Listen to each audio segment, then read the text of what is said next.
G'day mate, 40 here. Probably wondering what's in the New York Times. So here I am in Rosecutters Bay in Sydney's eastern suburbs. I see Trump may pose a test no special counsel can pass. So former President Donald J. Trump, alright, he's planning to announce soon he's going to run for President of the United States. So this is challenging Attorney General Merrick Garland's desire to show the Justice Department can operate above partisanship. Do you really think that's Merrick Garland's desire? To show that they operate above partisanship? Or maybe his desire is to show, right? Many times we want to show things that we have no actual interest in embodying. So Attorney General Merrick Garland long said the Justice Department is up to the task of investigating former President Donald Trump. Merrick Garland wants to show the department can operate above partisanship, acting as neither the weapon nor the enemy of any president or party. But given that the DOJ under Merrick Garland is thinking of naming another special prosecutor to go after Donald Trump, right, to handle any open criminal inquiries regarding to Mr. Trump, it just sounds to me like they're admitting they made a gigantic overreach with raiding his home in Mar-a-Lago. So the former president faces a series of investigations. And isn't that true of Donald Trump since the 1920s? He's always managed to stay one step ahead of the sheriff, right, including his handling of sensitive national security documents. So yeah, the media keeps telling us how sensitive these national security documents are, but when you kind of read under the rhetoric, it sounds like they're memorabilia. And this is really a battle over memorabilia. So a special counsel could theoretically shield the department from the perception that an investigation into Donald Trump is a partisan attack. Yeah, really think that that's going to shield the department from scrutiny, that it's just a partisan attack? It also implies the Justice Department on its own cannot be trusted by all Americans to make decisions about holding Mr. Trump to account. It's kind of weird phrasing, right? There's no need for the Justice Department to be trusted by all Americans. I mean, does anyone really think that Merrick Garland and the DOJ is not a partisan Justice Department? So it's kind of weird though, having would be a second special prosecutor in the past 5 years. And the Justice Department is afraid that Trump is going to undercut faith in the institution's ability to fairly investigate him. So we've got a law professor who says our Justice Department is faced with one of its greatest challenges of its more than 250-year history. There's no reason under federal law that a former president cannot be indicted. The nature of our politics has become so polarized there is no criminal investigation, no indictment, no legal action that won't be perceived as just another part of the poisonous partisan politics in the US today. So look, if they had a case, don't you think they'd make it? Right? If they could make a case, they'd make the case. And they wouldn't worry about all this fine print. But they're worrying about all this fine print indicates they don't have a slam dunk case against Donald Trump. This guy is about to slide by the sheriff once again. Like for 50 years he's been staying one step ahead of the sheriff, and it looks like he's going to pull it off one more time. Kind of unbelievable. This guy is a ducker and diver of the first order. And if they mount a raid on his home, then they can't pull it off.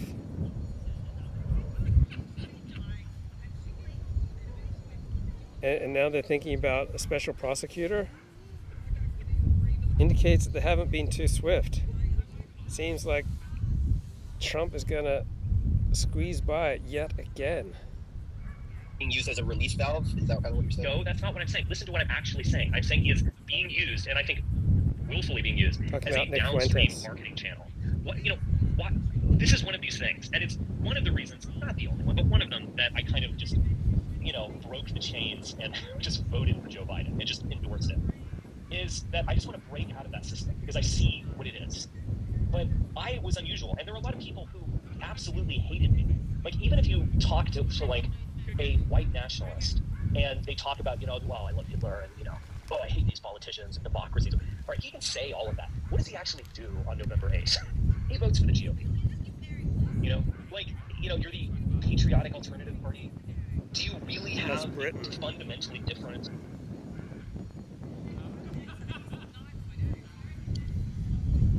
So the patriotic alternative is the right-wing British nationalist party. You're super into COVID stuff. You're super into Brexit. You're super into talking about crime, et cetera, et cetera. And so, why would the GOP or people around that want to dismiss all of these voters who are actually a large percentage of the population? I mean, after Charlottesville, there was these curious polls where it was I think the headline was 8%, 5% of America likes the alt-right, but 9% of America agree with them, or something like that. We're still in single digits here, but that's a lot of people. And yeah, and presumably those are 20 million GOP voters, or people who would vote for the GOP. Remember, the GOP also came alive post-1970s when they started activating people who had never voted before, and particularly the evangelical Christians who had kind of set politics out to a degree.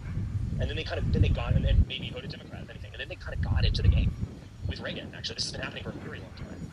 So I don't think it's out of the question. I don't think that, Mitch McConnell is going to dedicate $1 million from the Republican election to Nick Fuentes or me or anyone like that. But around the edges, can people kind of see this? And at the very least, does it play into that multi-level marketing system, which is the GOP? And the answer to that is yes. And the answer is, could I see him getting $1 million from Mitch McConnell somehow? Yeah, because these elections are razor close. So this is my point. I mean, this kid is going to keep being a subversive buck until the money runs out. But if you're getting millions of dollars to be some weirdo online, I mean... So these crazy Richard Spencer listeners think that Nick Fuentes is being funded by, some dude with a Republican agenda. Nick Fuentes has organic support. You just had to watch his show back in YouTube days to see the super chats roll in. This is paranoid thinking. Who's going to turn that down? Not that many people. Right. Now, I think he is subversive from our perspective, but I don't know. I kind of... So who's the hour here? So one minute you hear Richard condemn white nationalism, next minute he talks our as though he's part of it. So which is it, Richard? Are you in it or are you out of it? Let's give him the benefit of the doubt. I think that he's a Midwestern, his parents didn't go to college, as he said. He's Catholic. I think his general program is just basic bitch republicanism. He actually, interestingly, opposed in some of those pretty hilarious videos. His first videos online from 2016, early 2016, were him basically telling Trump to drop out so that a good principled conservative would come in. He's like, we heard you. All right, there's a lot of anger out there, but Donald Trump, you got to put your best to the side. Yeah, he's literally in high school at that point. But that's his background. I mean, when I was in high school, I was not doing anything approaching. I couldn't imagine joining Young Republicans or whatever it was. But so Republican type of thing. Yeah, he is, but he didn't go to college. I mean, I guess he went from here. But he's that type. He's that type. I think that those are his basic. That's his basic philosophy, and he got red pilled, and he also saw all the energy in the alt-right. I mean, think of how many kind of mainstream-ish people wanted to kind of get a piece of me. In 2016 up to 2018, it's Okay, everybody wants to get a piece of someone who's famous, powerful, charismatic, in the public eye. Think of Rebel Media as this ultimate kind of grift station and something that sees where the energy is and tries to leech off it, etc. I mean, they did the trucker protests, they did COVID stuff, etc. All those girls were, texting me all over the place. And they were doing it for their own reasons. Poor Richard, I mean, how this guy suffered. All these girls texting him from all over the place. No man should have to endure this. They wanted to kind of see, this is where the energy is. Let's see how we tap into this. Yeah, we do tend to go where the energy is. Right? That's part of the human condition. We all tend to orient towards the energy. We all tend to be attracted towards the energy. We all tend to bow down towards where the energy is. And how do you get energy?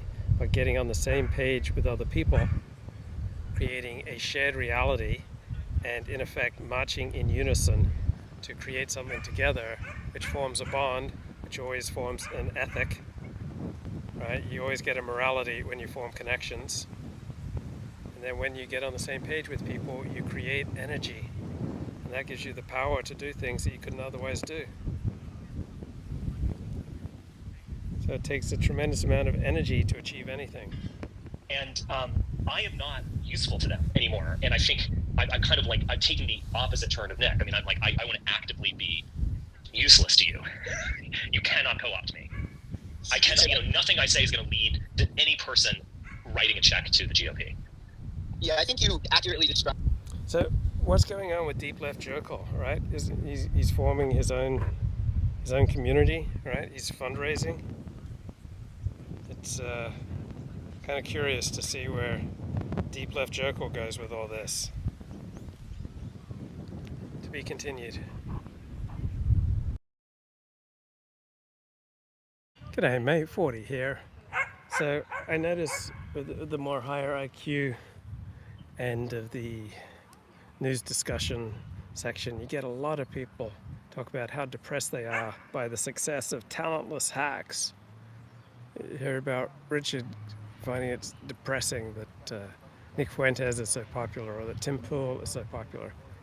And I'm trying to understand that mindset. Like, I've never gotten depressed by the success of talentless hacks.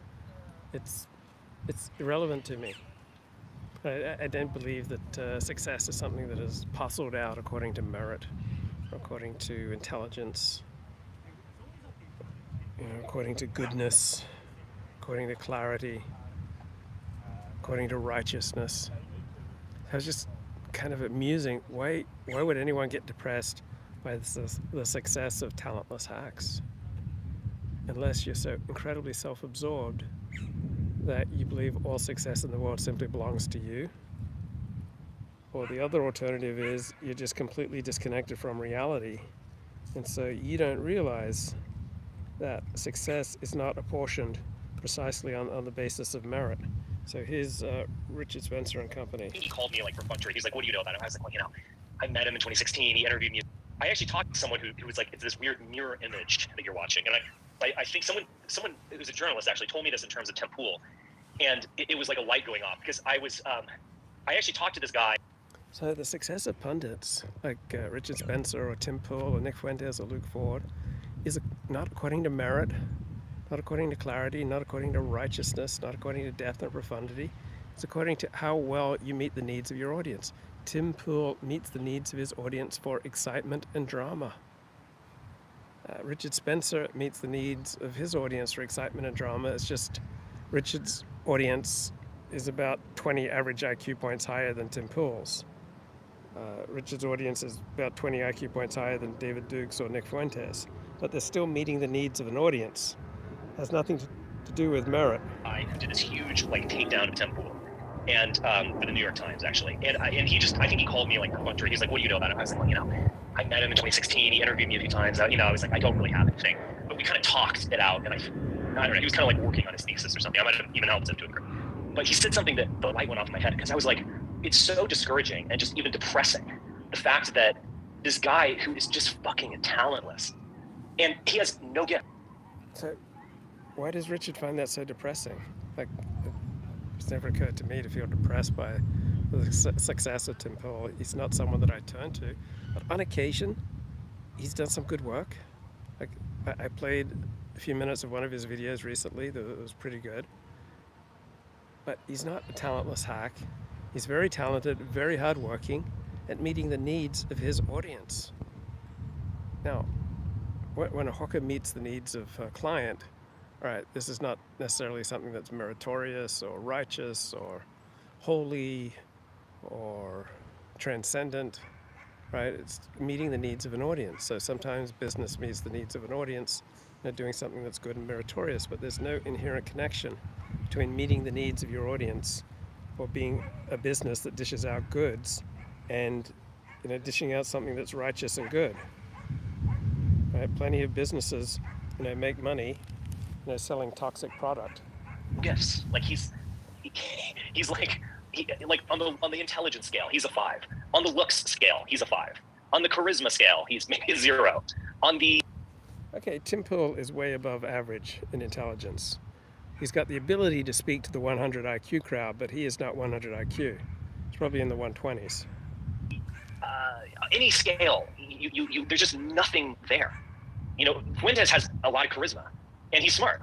On the kind of like ideology scale or whatever, I think he's low. Like he doesn't get it, but like I understand why people want that. I can look at like Nick Fuentes doesn't get it. He gets what his audience wants to hear. He gets that very well. He gets it more effectively than any other pundit in his genre, and he gives it to them. He delivers. So no, he doesn't have the philosophical depth of a PhD in philosophy or of a great intellectual. He's no Eric Hoffer, the longshoreman philosopher. But he is an entertainer and pundit who gives his audience what they want to hear. Evangelist. And even if it disgusts me, I kind of understand why this guy, gets people to donate $100,000 every Sunday.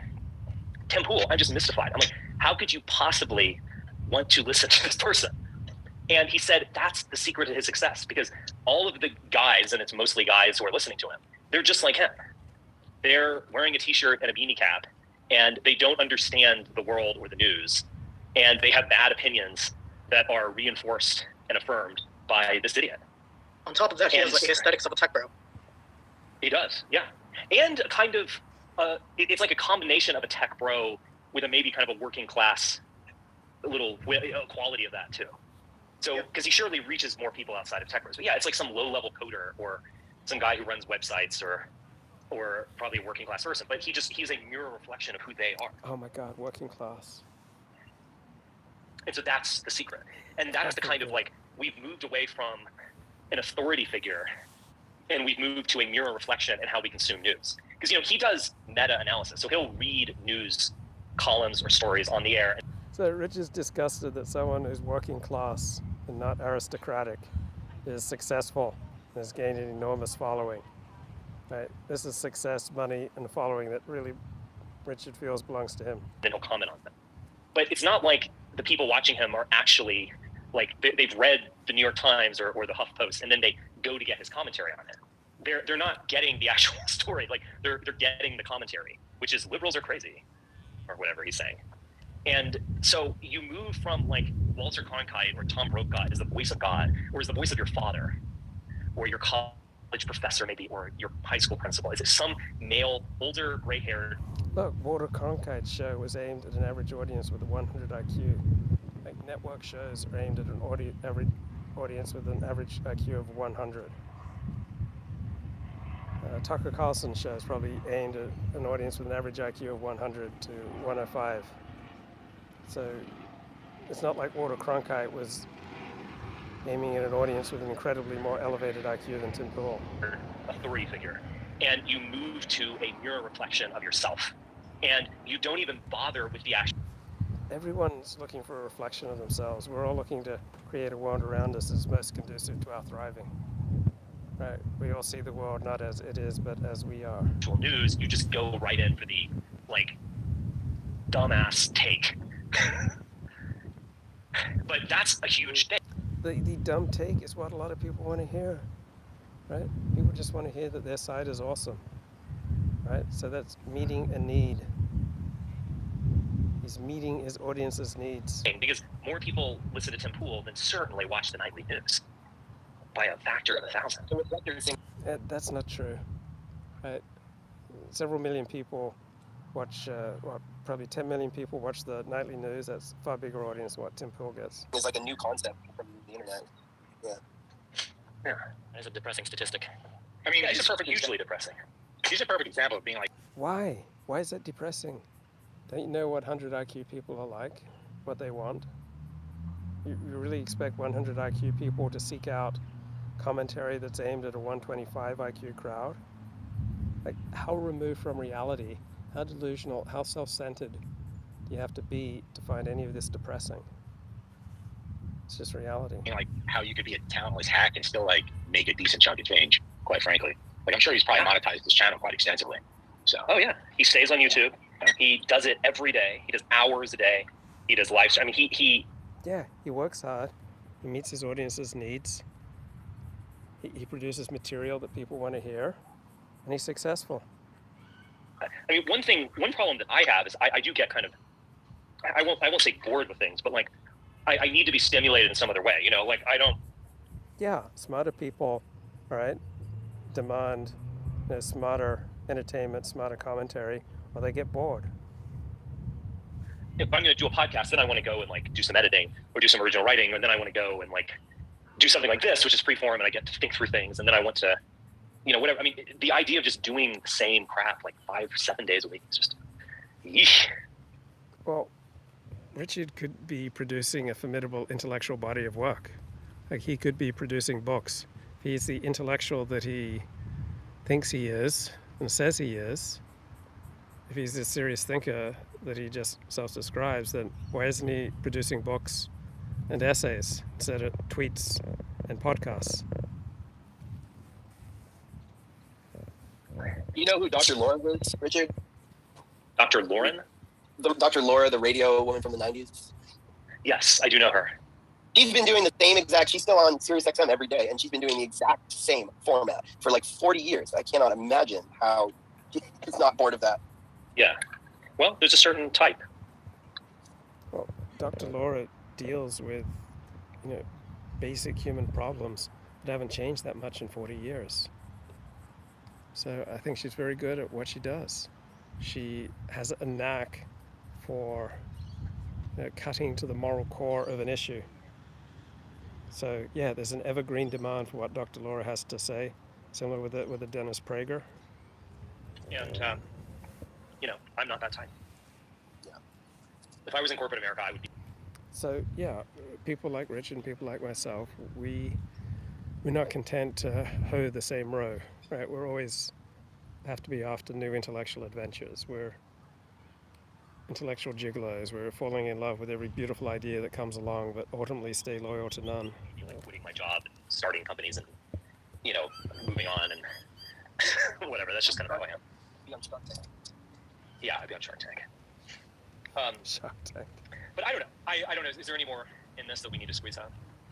I have one disgusting comment, and that is Sure. that in the same way that pornography has been remonetized through OnlyFans, I think the news has been as well, because I think what happens with OnlyFans is that it offers a lot of men, this bullshit parasocial connection between content producers and themselves. Why is it BS? Like, why is it any more BS than all sorts of other transactional relationships? Like, we all want to feel connected. We all want to feel alive. We all want to feel like we're living from the inside. We all want to feel strong and bonded. And for some people, they're so dysfunctional, or their life is turned in such a sad direction that they don't have access to normal human bonds. And so people turn for connection where they can get it. So some people turn to drugs and alcohol and all sorts of online entertainments. But there's no way of living without connection. We're wired to connect. If you don't connect in a healthy way, you'll connect in dysfunctional ways. But for some people, like live streams and podcasts, they're their primary form of connection. It's better than no connection. They're able to direct message their virtual girlfriends, and now they have assholes like Nick Fuentes and Tim Pool to hang out. So why are Nick and Tim assholes? I was really lonely when I was going through chronic fatigue syndrome.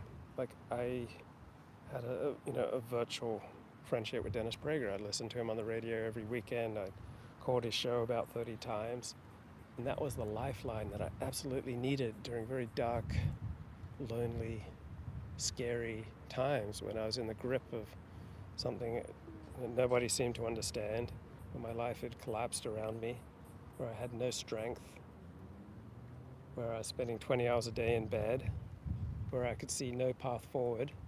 And through my virtual parasocial connection with Dennis Prager, I was able to keep going and find a meaningful, happy, fulfilling life in Judaism, make a lot of friends in the Jewish community, become intellectually, socially, culturally absorbed in the Jewish narrative.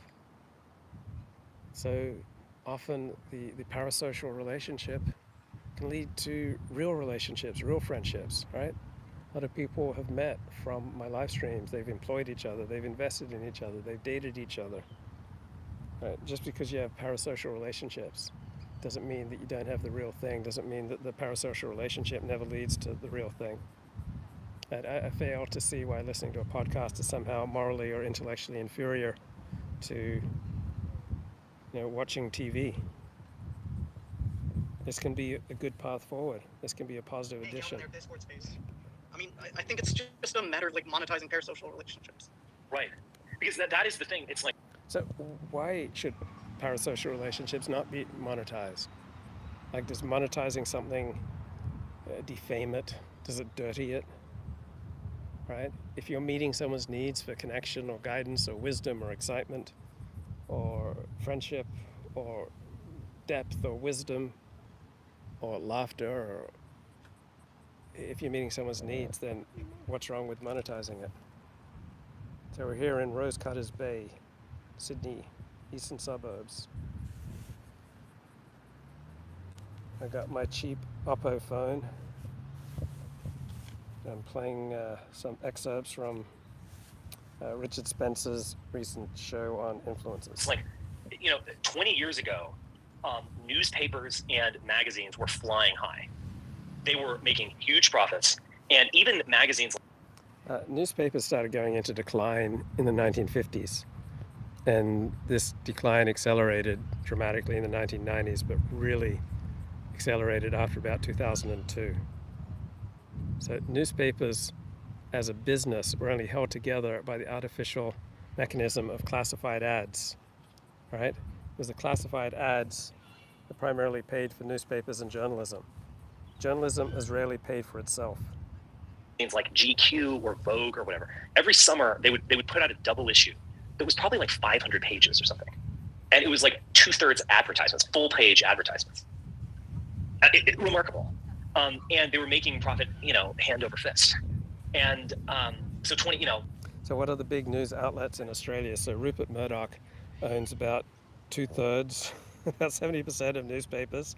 Then there are three major networks: Channel 7, Channel 9, Channel 10, and now they're increasing streaming services. So I'm able to get all my sporting needs met here by KO Sports. It's this online streaming service, $25 a month. I can watch the NFL, I can watch baseball, basketball, etc. So Rupert Murdoch influences disproportionate influence on the news media in particular over here. And then Channel 9 was long the major TV network until it got slashed at the beginning of the aughts. After about 2002, Channel 9 got slashed to the bone. Channel 10 was always the third place TV network. So Channel 9 was the TV network aimed at, the power players. It was number one. It was, secretaries had big tits and wore high heels, and its executives drove, expensive cars, and they had luscious offices. And when there'd be an advertising break during a Sunday night movie of the week, like the sewage department would be able to tell that everyone was going to the bathroom and flushing. Right, so that's how dominant Channel 9 was. Well, Channel 7 was kind of aimed at a suburban audience. It was more bogan. It was more talking to each other with nicknames. A bunch of blokes around at Barbie. And then Channel 10. What audience is Channel 10 aimed at? Is that aimed at the audience stuff? So 7 has become the number one network as far as I know in the past 15 years. So they've been very successful at the suburban audience. So Channel 7, like, they will encourage their guests to come on the morning show and call the host by their nicknames. Right, but what's the audience for Channel 10? They used to run just a bunch of cheap reruns. Now, in the early 1990s, all the three Australian networks were bought. So the Lowy family, who owned shopping centres, what was the name of their shopping centre? And also, I think Frank Lowy, the patriarch, he tried to secure the World Cup for Australia. Right, spent $40 million, but they weren't able to secure it. Went to Qatar. Thinking about the major shopping centers that the Lowy family owned, mainly in California and Australia.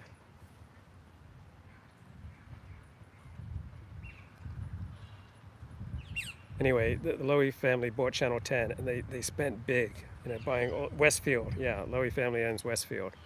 So in the early 90s, they bought, I think, Channel 10, and then there was a new owner for Channel 9, and then there was this scam artist who bought Channel 7, and they all went bankrupt within a year or two. They dramatically increased how much money they were paying for American TV programming, because Australia is a nation of 25 million. It can't afford to fund all its own TV programming, so they have to buy most of their TV programming from America. And so when you got new owners, they went to America and they just paid exorbitant prices, and so they all went broke and busted, and they had to sell out. Yeah, that was my pet dingo, man. That dingo took my baby. So I like the ABC. So the ABC probably aims at an average IQ of about 110. So it's the national broadcaster. It's like the equivalent of PBS, but more lavishly funded. So I've been watching the Australian TV comedy Fisk, which is about a woman in her 50s who gets hired at a probate law firm. SBS, yeah, a lot of good stuff on SBS. That's the multicultural broadcaster. So, but they have ads. So I really like ABC. There's no advertising. SBS is just a small amount of advertising. ABC is run by leftists. Well, it's run by elite. Yeah, it does lean left, but it's much more intelligent than the commercial networks, which dole out the prol feed, right? The Australian commercial networks probably aim at an average IQ of about 95. Well, I feel like the average American TV network aims at an average IQ of 98 to 100. SBS used to air raunchy European movies at night. So even the public broadcasters, they still need to command an audience. But I think there's a lot of good stuff on the ABC. I'm trying to think of, they did a good dramatic series on the fires in Victoria. And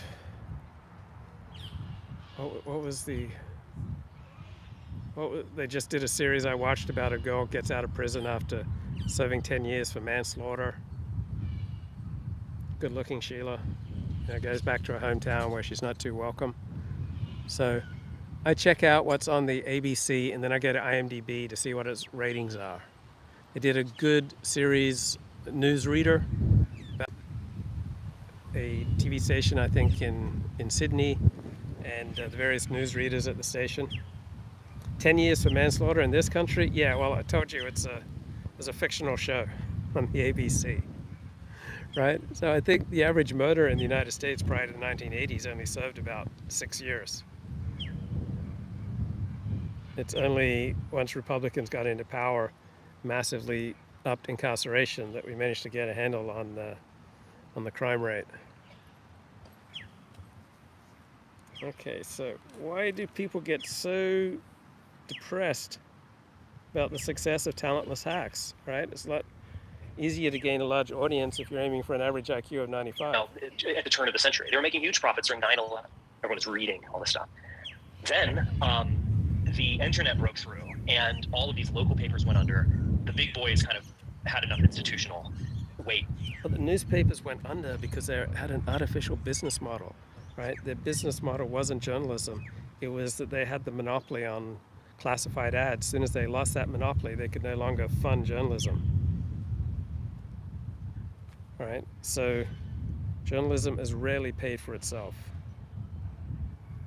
The internet introduced more reality into the journalism business. Continue, but they have found a way to monetize. Underbelly was a great TV series. I watched the first season twice. I've watched every episode of Underbelly. SEPO is short for septic tank, which is short for American. Oh yeah, another big difference between British Australian and American TV is that in American TV, when someone does something bad, like do drugs or have irresponsible sex, they always get punished, usually in the same episode. But in British and Australian TV, they may not get punished at all, or it may not even happen that same season. So American TV is much more moralistic. You know, someone does something bad, they have to get punished right away in that episode.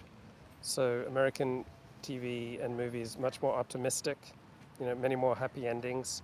So British and Australian shows have, you know, more of a fatalistic understanding of life. Monetize through subscriptions and things like that. But like whenever I go to a local news article and they're like, you know, do you want to read this article for $7.99 or do you want to sign up for like $1.99 per month to read this paper? I'm just like, no. Yeah, you know, fuck no. Yeah, that's okay. Yeah, and so they're able, like, how is that going to get monetized? Porn is another thing. Like through, not even before Pornhub, like you could just kind of find free porn through various means. And so it was like, who's paying for this? Well, people want connection, right? People want connection with their favorite actresses, with their favorite pundits, with their favorite journalists, with their favorite rabbis. All right, so just getting free stuff on the internet doesn't always cut it.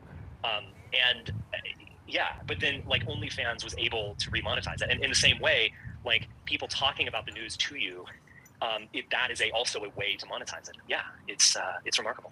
A way of monetizing trust, essentially, and trust is right.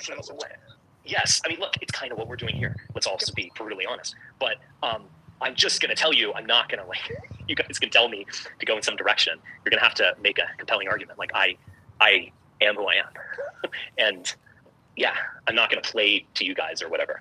And, you know, you can like it or dislike it. It's up to you. I like But to think it it's is. more like a school. Yeah, go ahead. Oh, I was saying I Yeah. like to think this is more like a school. But on the topic of people like Tim Pool, you know, a lot of dissident material has long been called intellectual pornography. Sometimes fairly, sometimes unfairly. A lot of the so-called intellectual porn is actually factual and, you know, kept out of the mainstream. But I think that epithet really applies to people like Fuentes, but also people, especially people who are allowed in the mainstream, like Tim Pool, like, I don't know, Steven Crowder, Joe Rogan, etc. Yes. Because all they do is provide a certain emotion, which is kind of free-floating ressentiment, where you're never challenged, you never. Right, so it's lowbrow, hard-on fuel. So, like, pornography delivers an immediate hit, and so when you call this stuff political pornography, right, you're just saying that it's feeding into these resentments, to these easily accessed emotions that people don't have to work for it. So with pornography, people don't have to work for, you know, understanding the narrative arc. Never have to assimilate new information. I mean, what this gives us is the hilarious irony that the Trump cult hates Trump's greatest achievement, which is the vaccine from Operation Warp Speed. Yes. So, like, if you watch Tim Pool, and it will never be consistent because he doesn't have a worldview. So, John Smith, you live in Australia. You thought you were blocked. Now I can see all your comments. So, how do you like living in Australia? Like, have you lived overseas? Do you value living in a high-trust, highly cohesive society where most people feel like the government, for all its flaws, is on their side? You watch Tim Pool just to say, no, that's bullshit, man, for like every single thing that happens. Yes. I see that actually even further than that. I mean, I noticed that with like the Crystal Ball and Jetty. Like, I don't watch them a lot. I remember watching them quite a bit during 2020. Hold on one moment here. Come on, Richard, I'm trying to do a show. We sort of present them as some expert like Joe Rogan. It's sort of weird though, because he'll have on Tulsi Gabbard. They don't have on like Peter, you know, buy my gold shekel Schiff. It's like, dude, what direction are you going in, man? Like, well, also to go back to this, the idea of free floating resentment. So much of it is like meta criticism. So what I was talking about with Crystal and Sagar and Jetty, you know, look, are they the worst? No, they're not the worst. And sometimes they'll have some pretty good takes and whatever. I don't want to really totally throw them under the bus, but it just seems like the entirety of, like, what are they actually saying? What is your actual take? It is that cable news just isn't doing their job, or like people don't trust the mainstream media. They're not telling, you know, and it's like that's such a, it's like a neutral, like just kind of meaningless like thesis, you know, like it's like, I don't know, it's like individualism or democracy. It's like an empty ideal, you know, like the question isn't democracy, but like, what are you voting for? Or are you an individual? Okay, like what does that mean? You're a pedophile, or you are a poet. You know, there's a big difference. Both of those are individualist, you know, at some level. So, it's just this kind of like, again, free-floating resentment is probably the best way to describe it. It's just, we hate the institutions. They're not getting it right. What do you actually say? I mean, the irony of like Sagar and Jetty and Crystal Ball is that like the value that I get from them is when they're kind of like giving me a pretty like mainstream accurate assessment of a world. You know, like, you know, it's like when they act like the news, but it's just a little more friendly and accessible. That's like when I gain value from them. And when they kind of go deep into what they're all about, I'm just like, pass. And they don't provide any concrete solutions to anything. It's just it's like resentment porn is what it is. Yeah, you know. Yeah. If you listen to Stephen Brown, he's like the stifler of politics. Like he has that same attitude, and everything is here's my slightly edgy, but I'm actually here for the lol libertarian take, and how wokeness will eventually fall because we're going to go back to a small government and a gold standard, and that's the way we're going to do it always. Like that is basically his bit in amongst the comedy routine. Yeah. Those guys boil it down to homo economicus. Look, we can only handle so much dissonance in our life, right? We all need comfort. And if your life is chaotic, then you're going to have much more of a need for, you know, pre-masticated, you know, punditry, right? If you're having a hard time with life, right, you're going to need comfort wherever you can get it. And so I think that's what's going on with many people when it comes to their entertainment choices. Luke's sunglasses, we are not allowed to look in his eyes. But I think like the more at ease you are with yourself, like the more bonded you are to other people, because you're at ease with yourself, other people sense your ease, therefore they feel relaxed with you, therefore they can open up to you, you open up to other people, right? If you're functional, if you're navigating your way through life effectively, you have less need for external comfort such as punditry that only fits with your prejudices, right? You're more prepared to struggle in your choices of movies, TV shows, podcasts, books, right? But if your life is a mess, if you're filled with fear, anxiety, rage, depression, sadness, then you can have much more of a need for comfort from your pundits and from your books and from your magazines and from your podcasts, right? If you haven't achieved the inner peace, then you'll try to mainline it artificially. And you won't be able to handle, you know, a contrary perspective.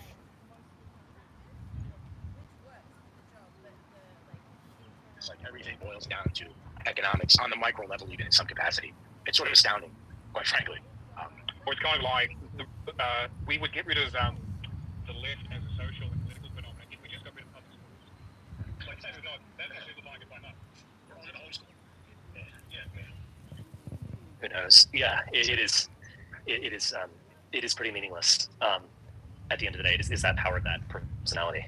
I don't understand how he's not repulsed by Candace Owens' personality like I am. Like, politics aside, just listening to her talk, she is so unlikable to me. But no one else seems to see that.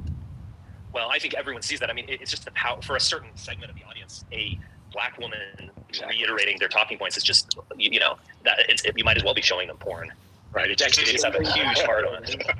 Okay, so there's something Freudian happening there that we dare not speculate on. Yeah. Everything. I don't know of a braver pundit in America today than Candace Owens.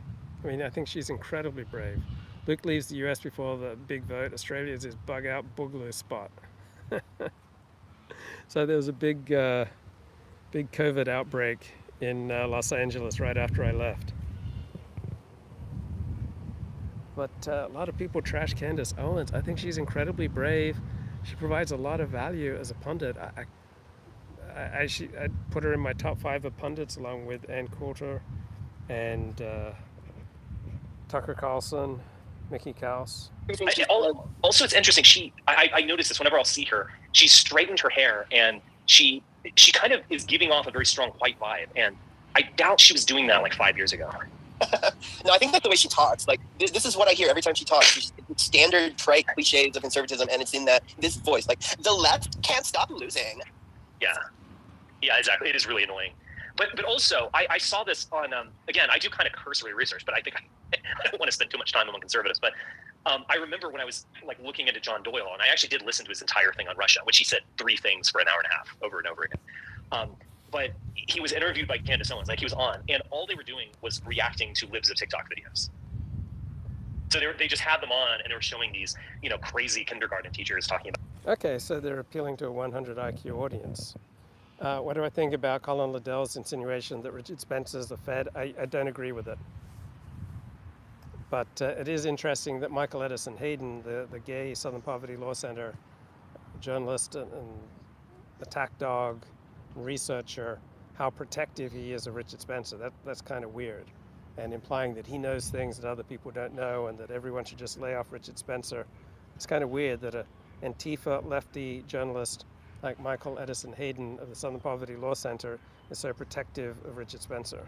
About gender and stuff like that. And I just can't believe this. Like, wow, get help, please. It's like, okay. That's a huge part of it now. Is Matt Walsh, Ben Shapiro, they're doing reaction videos like they're... Matt Walsh is really funny, really smart, really talented, man. He's very clever, very funny. I know. 20-year-old virgin. Yes. And it's exactly what you just said, Richard. But yeah, all these retards are just lapping it up. Yeah. Well, why are these pundits doing these cringy things? Because they're trying to make a living. It's not easy making a living from punditry. Journalism is rarely paid for itself.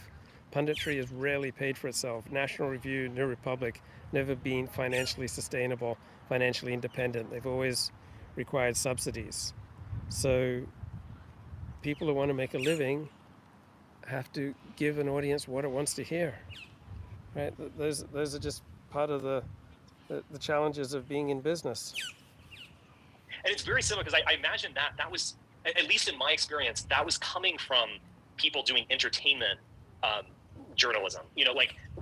This huge genre is reacting to trailers. And, Look, if journalism has never paid for itself, then you have to move outside of journalism if you want to get the funding to do journalism, right?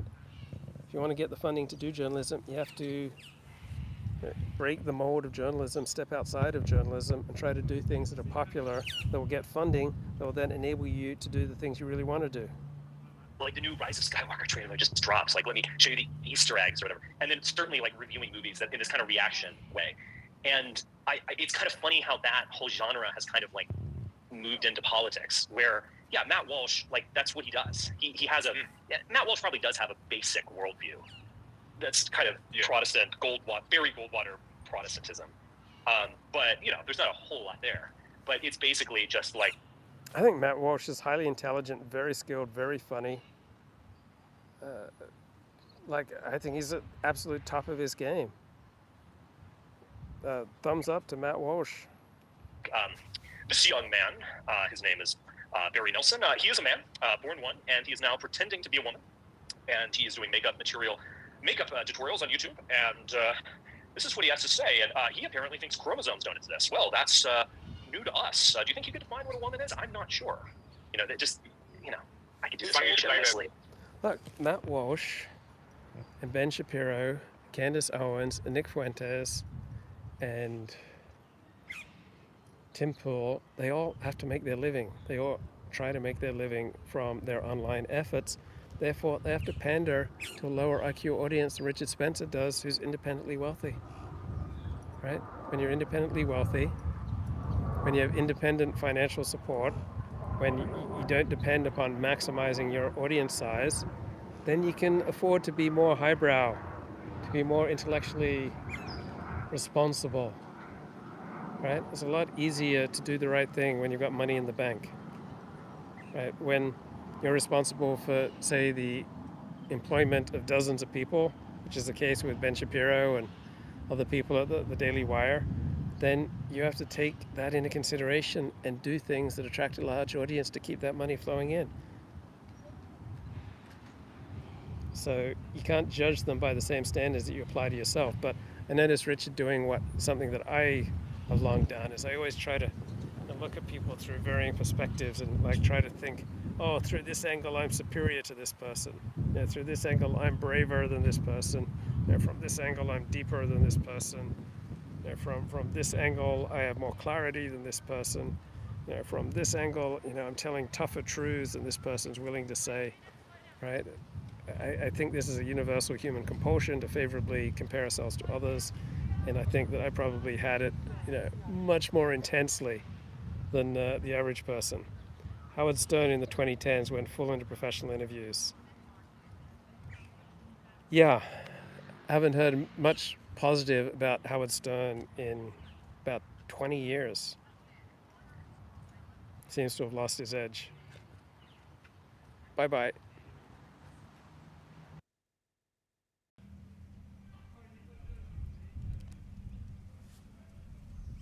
G'day, May 40 here. So I was just listening to Richard Spencer's discussion on influences at about the 1 hour 13-minute mark.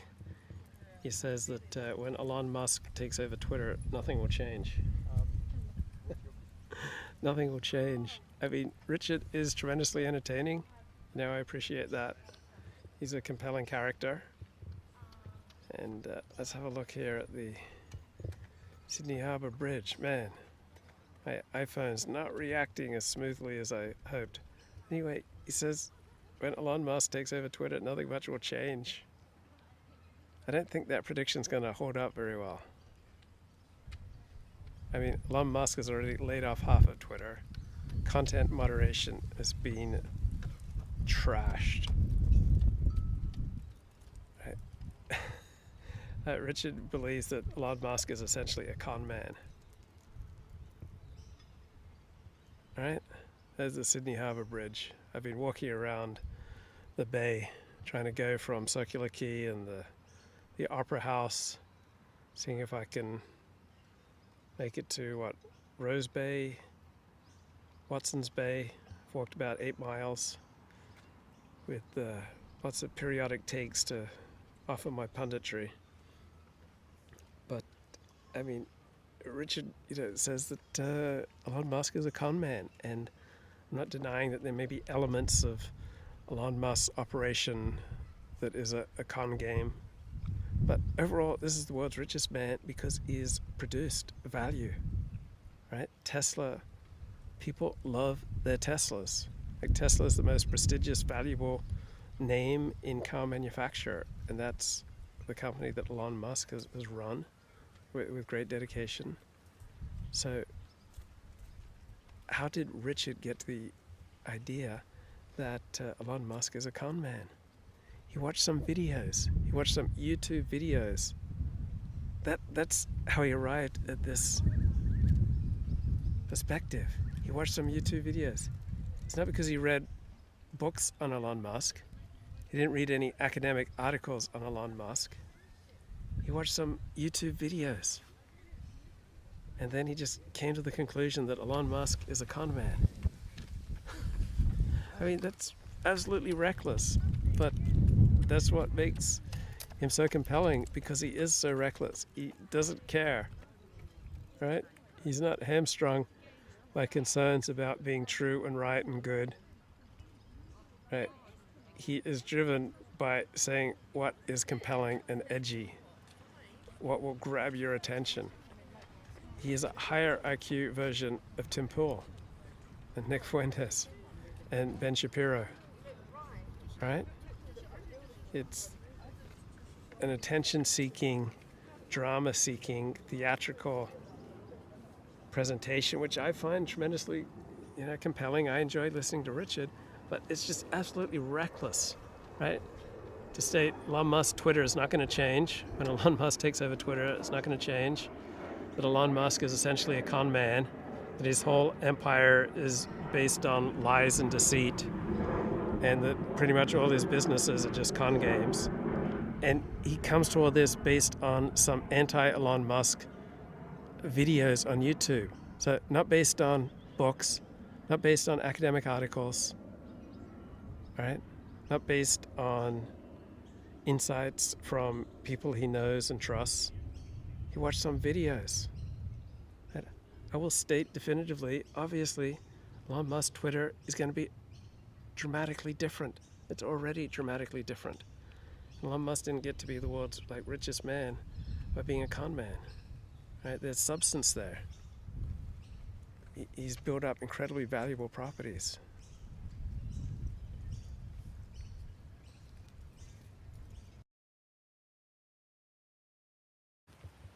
G'day mate, 40 here. So listening to a little bit more here from Richard Spencer and company, and it reminds me how many people when they get red, they want to make a charge of the Light Brigade online. Remember, the charge of the Light Brigade was from a war in Crimea in the 1850s, where the British Light Brigade was just mown down by their opponents, I think the Russians, and it was a futile charge, just like Pickett's charge during the American Civil War. Absolutely futile. The men just got decimated. Now, a lot of romantic poetry and song has been written up around the charge of these futile but brave men. And I notice a lot of people, when they get red pilled, that they want to make their own Light Brigade charge. Right? They just want to do it online, and doesn't tend to turn out The first well. person I'm thinking about who's coming back, Jared Taylor. What kind of impact might Jared Taylor make? Ultimately, one big question: how far could you go on, say, Holocaust revisionism? Where is the line going to be for serious intellectual work? I mean, I don't know if you're asking Richard, but I mean, I kind of have a response to that. Go for it. Sure. So, it was a recent episode. I know we have our criticisms of. Right, Murdoch. Or at least Richard, you do, and then I agree with criticisms. At the same time, there was an episode that was recent. The problem that we're addressing here with Apollo is they're trying to fight a meme war, and this unbeatable meme is Anne Frank basically, and basically she just represents victimhood, and every time they try to fight her, she just goes and then they skinned faces off, and basically she tells something that obviously is dubious in its veracity, and then when she says it, it's everyone just stops fighting and starts crying, and the whole point of that, the analogy there is that they're not beating us in the battlefield, they're beating us in strength. They've hijacked our moral.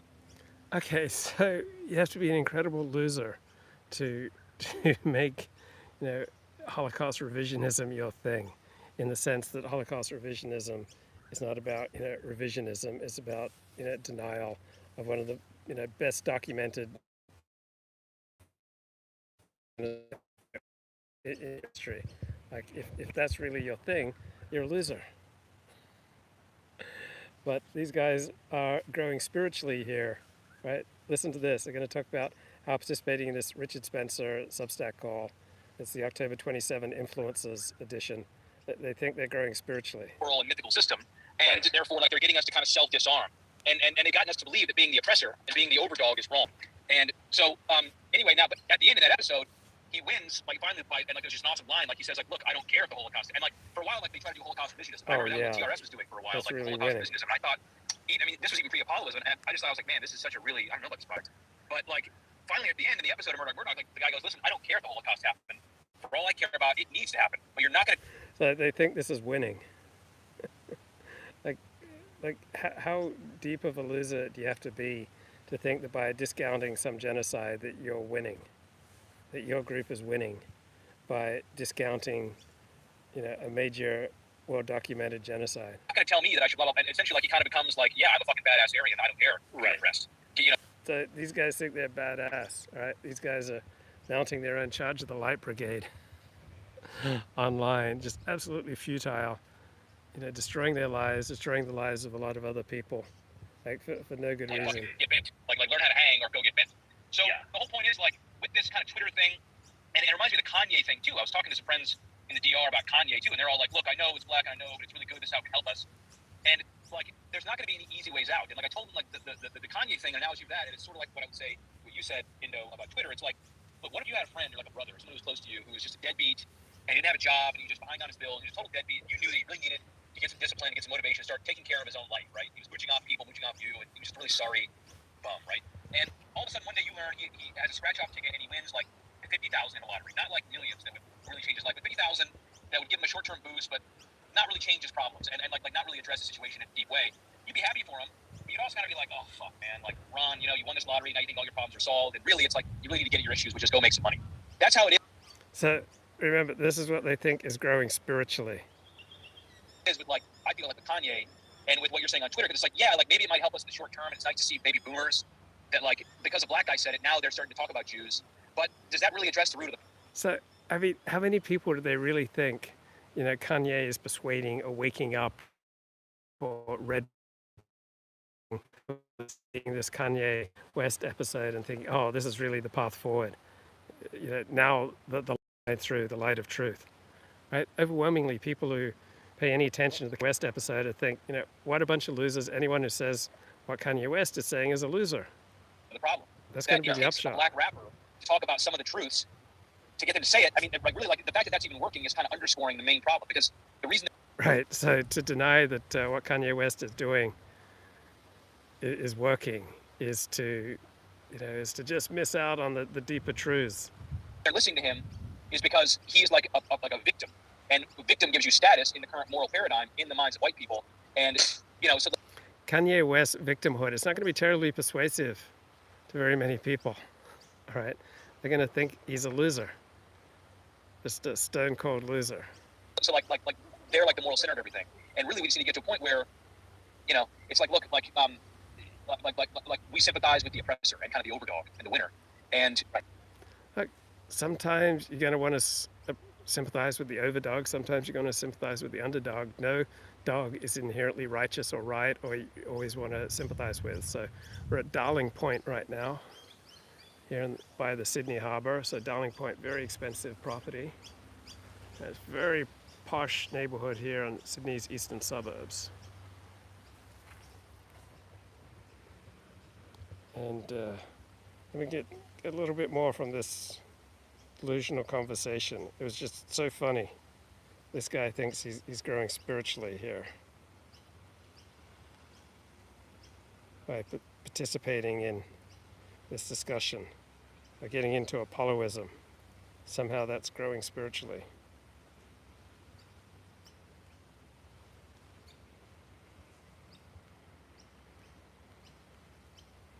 Wouldn't you know it?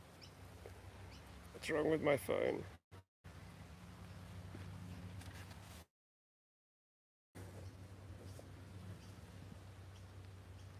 Here we go. Right. I think like thinking that we're gonna find cheat codes, like having the message come from a black guy who's part of the press class, or getting on Twitter and spreading, like these are kind of like easy ways out, and we're not gonna be able to take the easy way out. I think that we need to work on ourselves and on our race, like spiritually, and that's a long-term project. But that's what we're doing here. But that's kind of that's what they're doing here. We're working on ourselves and on our race. Richard's co-signing everything he just said, like that whole delusional rant. Right, about how Kanye is breaking through with important truths, and we're working on ourselves spiritually and on our race spiritually. Like Richard just said, he co-signed everything he just said. It's also, there's another element to it as well. I think I saw a black nationalist say this, and he was like, I don't like it when Kanye is losing money. Like Kanye lost his Adidas. Kanye's losing. Right? He lost his confrontation. He's lost $1 billion. Right? How disconnected from reality would you have to be to think that in this occasion Kanye is winning? Now, it is possible to lose $1 billion and be winning, right? Donald Trump probably lost, $1 billion, $2 billion by becoming president of the United States. I just don't think in this instance Kanye losing $1 billion is a win. Like, who thinks this is a win? And I'm sure he's made millions in the music industry, but I really think this Adidas thing's huge. It was 12 to 10% of like Adidas's revenue stream, was just some insane thing like that. So the Yeezy brand or whatever it is. And so he is going to lose like a lot of money. And he was like, and the black nationalist was like, I don't like these people like saying, oh, what a martyr, he's given it all up for the truth or something. He's like, he was making kind of like a power play, basically. He was just saying, I want Kanye to be super rich so that he can do more. What? Was that Tariq Nasheed? Yeah, it might have been him, yeah. And yeah, that's pretty much exactly what he did, losing $2 billion to own the Jews.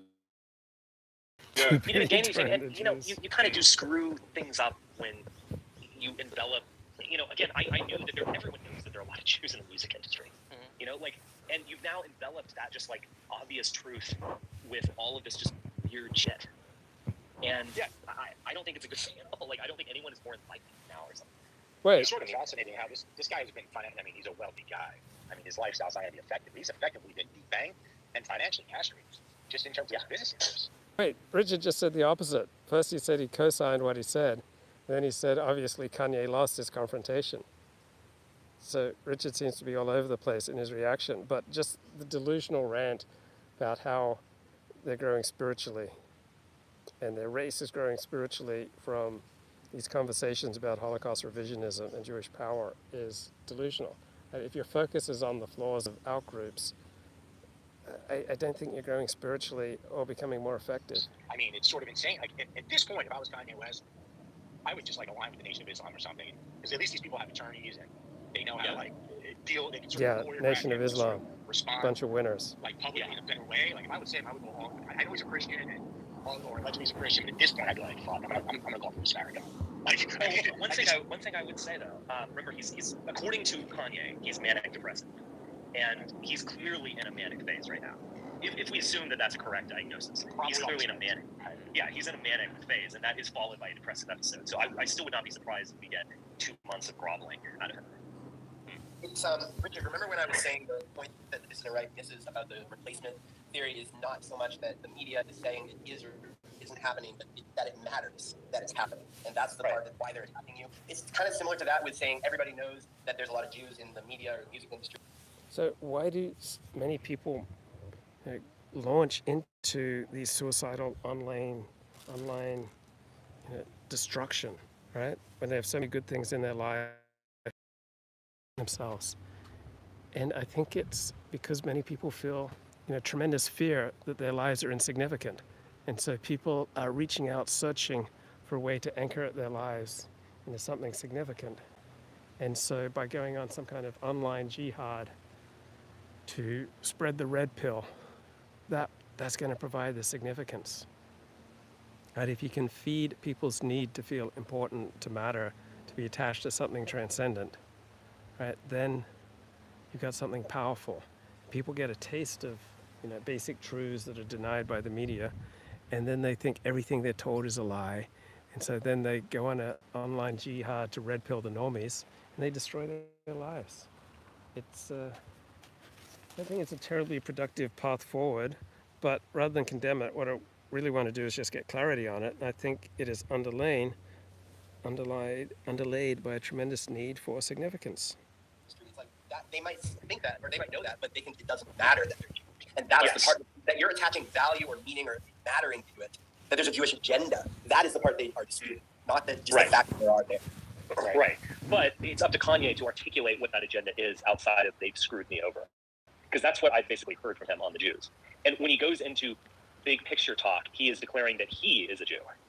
And he's the Africans of the blood of Christ. I mean, this is what his philosophy is, or his theology, or whatever. They're terrified that it's a variation on "we was kings." It's like the Hebrew version, right? Yes, that's a good point. They're terrified that him bringing that stuff up at all will get other people like us or regular normies. Oh, I get it. Yeah. Well, and I think in some ways they're right. I mean, you do kind of open the dam a bit, and I've said this like multiple times. I think there's going to be more of this. There are going to be more Kanyes in the future. I don't think there are going to be fewer, despite the fact that he has lost half of his wealth or whatever it is. It's like it's kind of weirdly opening the dam. It's like we do have these kind of weird politicians now. There's Marjorie Taylor Greene talking about space lasers. There's Lauren Boebert talking about an imminent apocalypse. There's Mastriano, who seems to be like he's going on Gab. And, it's going to get kind of weirder. And I guess my challenge, and you could call me cynical or whatever, but it's like weirder is not better. Like that whole Overton window thing, just get rid of that. Like that goes back to it kind of get worse. Like in some ways, like I would rather, I have more respect for Mitt Romney than I do for Marjorie Taylor Greene. I would almost rather someone like that be in charge than these like insane goofballs who would actually kind of make things worse. Richard, Let me just say real quick. I mean, what the previous speaker mentioned about. Sorry about the background noise. I'm out here, but that gets to the whole heart of the matter. Like when the black nationalist says, I want Kanye to have. Wait, Richard wants to get rid of the whole Overton window thing. The Overton window is an incredibly powerful insight into how the world works. Like, why on earth would you want to get rid of it? Like, he's so overdosed on talking about the Overton window. It's like people swing from extreme to extreme. So they may overdose on the Overton window.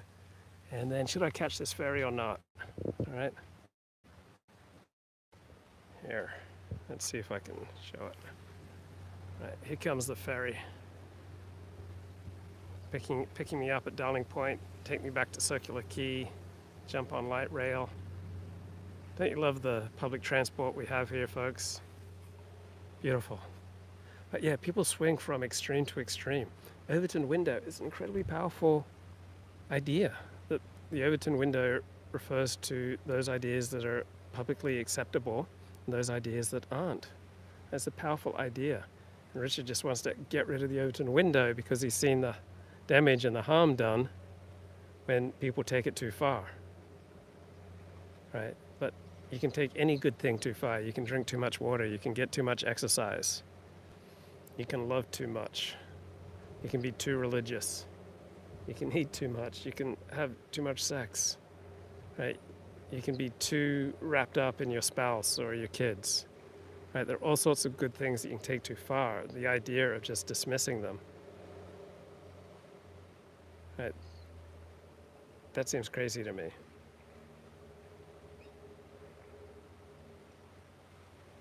Why would you do that?